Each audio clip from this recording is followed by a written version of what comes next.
कुठलीही पूर्वतयारी न करता आजची रेसिपी खरंच खूप झटपट आणि सोपी आहे. त्यासाठी 1 ग्लास पाण्यामध्ये बेसिक मसाले, 1 कच्च्या बटाट्याचा कीस, कोथिंबीर टाकली, पाण्याला उकळी आली. त्यानंतर रवा टाकायचा. त्या अजिबात गुठळ्या झाल्या नाही पाहिजे असंही फिरवत राहायचं. इथपर्यंत घट्ट होईपर्यंत छान असं होऊ द्यायचं. त्यानंतर प्लेटमध्ये टाकायचं. थोडं थंड झाल्यानंतर चुरून घ्यायचं, लाटून घ्यायचं आणि लाटल्यानंतर अर्ध्या तासासाठी फ्रीजमध्ये ठेवा. त्यानंतर वड्या हे हव्या त्या आकाराने कट करून घ्या. आता हे वड्या तुम्ही 8-15 दिवसासाठी फ्रीजला स्टोअरसुद्धा करू शकता आणि जेव्हा खायच्या तेव्हा तुम्ही तळूनसुद्धा घेऊ शकता. उलटपुलट करून मीडियम गॅसवर मस्त सोनेरी कलर येईपर्यंत तळून घ्यायचं. आहे की नाही खूपच सोपी झटपट अशी रेसिपी. कुठलीही पूर्वतयारी न करता ही रेसिपी झालेली आहे. त्यावर आपल्या आवडीचा मसाला फिरवायचा. ही घरात तर सगळ्यांना प्रचंड अशी आवडली, पण तुम्हाला आवडली की नाही तुम्ही मात्र कमेंट्स करायला कंजूशी करू नका. बाहेर जोरदार पाऊस आणि हातात मस्त असा वाफाळलेला चहा आणि सोबत ही खारी. आहा, मस्त अशी रेसिपी. कोण म्हणते ही रेसिपी घरी जमत नाही. त्यासाठी बाउलमध्ये मैदा टाकून घेतला, ओवा टाकायचा, चवीनुसार मीठ, थोडंसं तेल टाकायचं, चोळून घ्यायचं. थोडं थोडं पाणी टाकून पीठ घट्ट असं चोळून घ्यायचं. त्यानंतर जेवढ्या पातळ होतील ना तेवढ्या पातळ पोळ्या लाटायच्या. त्यावर कस्टर्डची स्लरी लावायची. आता स्लरी बनायचं की लरी बनायचं कमेंट्स करून जरूर सांगा. मैदा फिरवायचं, असंच एकावर एक करून घ्यायचं आणि घड्या पाडून घ्यायच्या. हलक्या हाताने लाटून घ्यायचं आणि कट करून घ्यायचं. तेल हलकंसं गरम झाल्यानंतर त्यामध्ये सोडायचं आणि उलट पुलट करून बारीक ते मी करून असा कलर येईपर्यंत तळून घ्यायचं. आहे की नाही मस्त एक नंबर अशी खारीची रेसिपी. पण बनवायची पद्धत कशी वाटली कमेंट्स करा. आज गेली होती शेतात आणि शेतातून येताना मस्त शेवग्याचं झाड होतं तर त्याच्या फांद्या अशा तोडून आणल्या. सोबत कढीपत्ताही आणला होता. अगदी मेथीच्या पानासारखे हे पानं दिसते तर अशा पद्धतीने पानं सगळे असे तोडून घ्यायचे. आता तुम्ही शेवग्याच्या पानाच्या कोणकोणत्या रेसिपी बनवल्या मला कमेंट्स करून जरूर सांगा. पानं स्वच्छ निवडल्यानंतर धुवून घ्यायचे. त्यामध्ये हिरव्या मिरच्याचा ठेचा, चवीनुसार मीठ, हळद, जिरं, धण्याची पावडर, थोडासा ओवा आणि कढीपत्तासुद्धा खुडून टाकायचा. 1 चमचा मुगाची डाळ भिजत ठेवली होती ती टाकायची. बेसन टाकलं आणि छान असं सुरुवातीला मिक्स केलं. त्यानंतर थोडं थोडं पाणी टाकून अशा पद्धतीने पीठ भिजवायचं आहे. आता पकोडे टाकताना हातावर घ्यायचं, थोडं चपटं करायचं आणि तेलामध्ये सोडायचे. असे सगळे पकोडे हे बनवून घ्यायचे आहेत. आता तुम्ही कांद्याचे पकोडे भजे नेहमीच खाल्ले असतील, पण कधी या शेवग्याच्या पानाचे पकोडे बनवून पहा.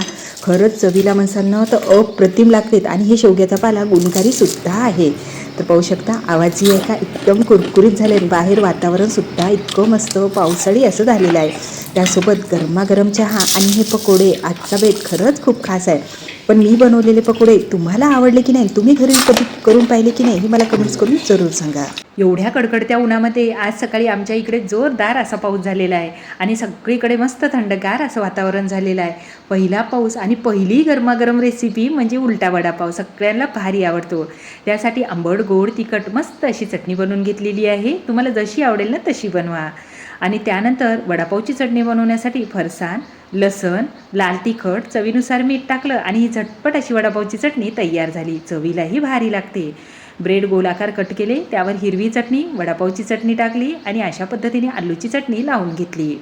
सगळे ब्रेड तयार झाल्यानंतर बेसन पीठ टाकलं, त्यामध्ये ओवा चोळून टाकायचा, चवीनुसार मीठ, चिमूटभर बेकिंग पावडर टाकायचं आणि थोडं थोडं पाणी टाकून बेसन पीठ भिजवून घ्यायचं.